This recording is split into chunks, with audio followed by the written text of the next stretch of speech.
which came and went round the edge of the hole far above him. "Look here," he began, venturing slowly to his feet. Just in time, he jammed himself into the nearest of the narrow openings, as a sudden hail of boulders, pebbles and dust started to fly around the crevasse. As the roaring avalanche increased, Harry forced himself further and further into the tunnel. For a few agonizing moments he was faced with a choice: either to risk being crushed alive under the rocks in the hope of eventual rescue, or to brave whatever horrors might lie in wait inside the tunnel.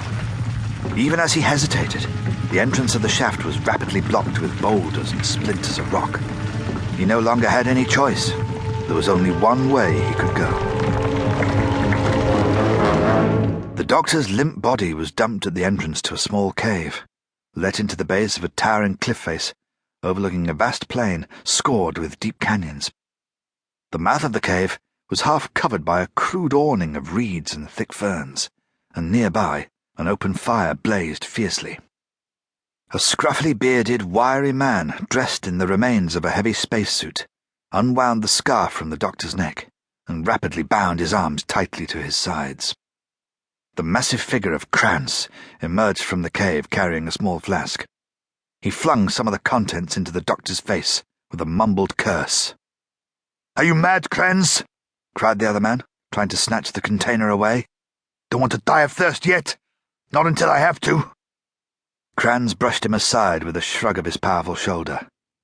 "He's coming round, Iraq," he growled. The doctor's eyes had flickered open and then closed again. Krantz lumbered over the fire and drew out a crackling branch, which he brought over and thrust towards the doctor's face. "What have you done with the rest of our crewmates?" he snarled. The doctor flinched away from the blazing brand with a gasp. He opened his eyes and looked down at his pinioned arms with a mildly puzzled expression. Then he stared straight at Krantz and smiled. "Do you think I could have a glass of water?"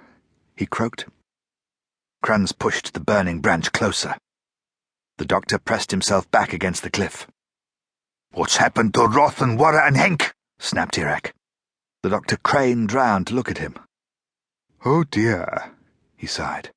"I was so hoping for news of some dear friends of my own, but I fear I cannot help you at all." "So there are more of you," said a clear, authoritative voice from beyond the makeshift porch.